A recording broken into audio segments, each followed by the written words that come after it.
여러분 안녕하십니까, 진성호입니다.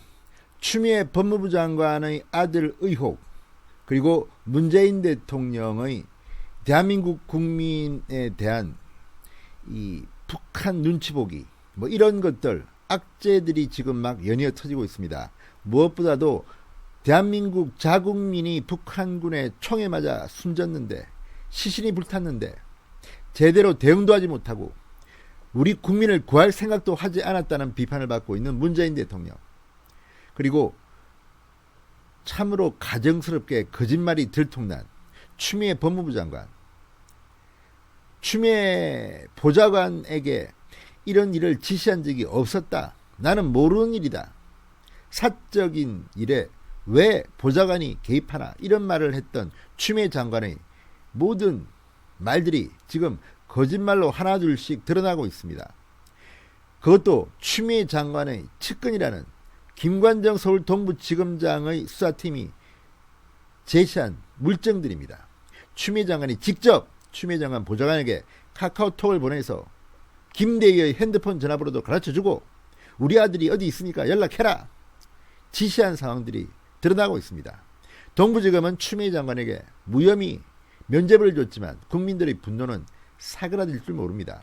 문재인 추미애 변수가 지금 전국을 강타하고 있습니다. 이런 가운데 차기 대권 주자에 대한 지지율 조사도 점점 변하고 있습니다. 이제 이낙연, 이재명, 한때 이낙연 대표는 압도적인 1위를 달렸지만 이제 이재명과 거의 비슷해졌습니다. 그런데 이번 여론조사, 리얼미터 조사입니다만 두 명이 함께 폭망했습니다. 지지율이 동반 하락했습니다. 반면에 3위는 윤석열 검찰총장이 여전히 차지하고 있고 홍준표 의원의 지지율이 상당히 올랐습니다. 물론 이낙연, 이재명 수준은 아니지만 상승 속도가 놀랍습니다. 홍준표, 그 다음 안철수, 오세훈. 더 충격적인 것은 이른바 진보진영, 그러니까 이낙연, 이재명, 김경수 등등등등, 임종석, 추미애 다 합친 것이 보수진영, 그러니까 윤석열, 안철수, 오세훈, 홍준표, 황교안, 원희룡 등등등등을 합친 숫자를 비교해 보니까 지난달에 비해서 확 줄어들었습니다. 차이가 굉장히 많이 나는데 이제는 줄어들고 있습니다. 야권의 약진, 그리고 여권의 폭락, 이렇게 요약될 수 있습니다. 대권 지지율이 이렇게 요동치고 있는 겁니다. 물론 리얼미터의 조사입니다. 너무 믿지 마십시오. 그렇지만 트렌드는 보면 됩니다. 이제 다음 대통령 선거에서 과연 이낙연, 이재명이 끝까지 완주할 수 있을지조차 회의적인 사람들이 많습니다. 지금 범여권 내에서도 새로운 인물이 등장할 것이다. 김경수가 재판 문제만 해결되면 두각을 나타낼 것이다. 이런 말들이 친문 핵심의 입에서 나오기 시작했습니다. 그리고 아직까지는 이르다. 민주당의 새로운 다크호스가 등장할 것이라는 이야기도 있고, 범야권 마찬가지입니다. 지금 기존의 윤석열 총장은 본인이 출마 안 한다고 했으니까, 자기를 빼달라고 했으니까 그래서 치더라도 언제든지 윤석열 카드는 쓸 수 있는 카드입니다. 여기에 안철수, 홍준표, 오세훈, 원희룡, 상당히 많은 인물들이 이미 있습니다. 그리고 또 다른 새로운 인물들의 이름도 나오고 있습니다. 홍정욱이라든지, 또 우리가 아직까지는 정치인 반열에 넣지 않은 또 다른 다크호스가 몸을 풀고 있다는 소리도 들립니다. 아무튼 이제 대권 지지율 여론조사도 상당히 요동칠 것으로 보입니다. 문재인 추미애가 여권의 점수를 까먹고 있기 때문입니다. 진성호의 직설 시작합니다. 방송에 앞서 아직 진성호 방송에 구독자가 아니신 분들은 붉은색 구독 버튼 눌러주십시오. 더 좋은 방송으로 보답하겠습니다.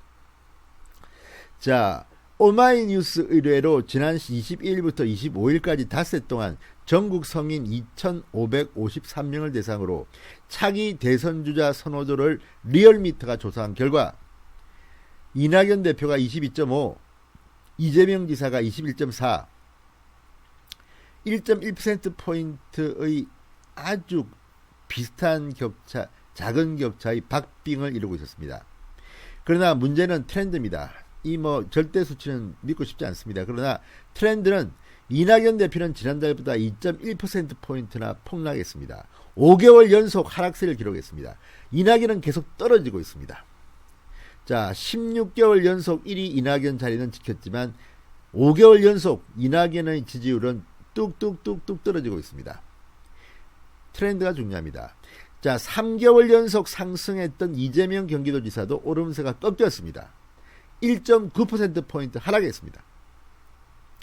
자, 이제 점점 이 사람들의 인기는 떨어질 겁니다. 감히 예언합니다. 자, 윤석열 검찰총장은 역시 3위입니다. 10.5%. 차이는 좀 나지만 보수 범야권 진영에서는 1위를 유지하고 있습니다. 자, 0.6%포인트 하락한 겁니다. 지난달보다. 여전히 보수 야권에서는 1위를 달리고 있습니다. 이번 달 가장 주목을 받은 사람은 홍준표입니다. 7.2%로 4등을 했습니다. 그런데 지난달 대비 무려 2.2%포인트나 상승했습니다. 전체 4위입니다. 홍준표가 7.2%. 그 다음 안철수 국민의당 대표 6.5%. 역시 0.6%포인트 상승했습니다. 그 뒤를 바짝 쫓고 있습니다.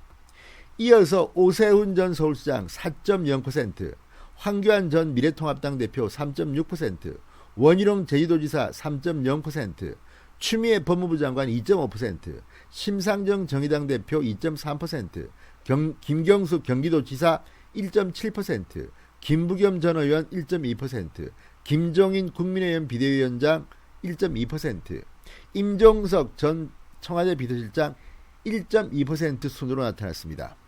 자, 근데 문제는 여기서 우리가 주목할 것은 범진보의 주자들을 모두 다 합하면 52.7%입니다. 지난달보다 4.2%포인트 폭락했습니다. 범보수 야권 주자 2.9%포인트 늘어나서 36.1%입니다. 양 진영 간 격차는 이 8월 달에 23.7%에서 포인트에서 이번 달에는 16.6%포인트로 확 줄어들었습니다. 물론 리얼미터 조사고 그동안 이낙연 등등이 워낙 크게 앞선 여론조사였기 때문에 절대치는 차이가 좀 납니다만 트렌드를 보면 한 달 사이에 확 줄었습니다. 23.7에서 16.6으로 확 줄어버렸습니다. 야권의 새로운 희망이 보이는 것입니다. 자, 왜 이런 일이 벌어졌을까요? 지금도 추미애 장관 거짓말을 물어보면 이낙연 대표 쩔쩔맵니다. 답을 못합니다. 이재명 지사는 독불 장군처럼 지역화폐 등등을 가지고 야당과도 경쟁을 하고 또 민주당 내에서도 비판을 받고 있습니다. 이러니 이 둘은 앞으로 뻔합니다. 그리고 지금 여론조사가 높다고 해서 꼭 좋은 건 아닙니다. 한때 김무성 전 대표도 지지율 1등을 꽤 오랫동안 기록한 적이 있습니다. 그렇지만 김무성 전 대표가 대통령 후보 출마라도 했습니까? 사정은 다른 겁니다. 자, 이제 기존의 범야권 후보들, 예를 들어서 홍준표, 안철수, 오세훈, 황교안 등등등, 원희룡. 지금 근데 재밌는 것은 이 조사에는 김종인은 이름이 나오지만 유승민 이름은 안 나온다는 겁니다. 자, 어쨌든 이런 거를 보면 언제든지 새로운 인물이 등장하면 판이 뒤집힐 수 있다. 그리고 이낙연과 이재명은 이제 내려갈 일만 남았다. 이런 생각이 듭니다. 대권 지지율 여론조사 앞으로 상당히 소용돌이칠 것으로 보입니다. 진성호의 직설이었습니다. 여러분 감사합니다.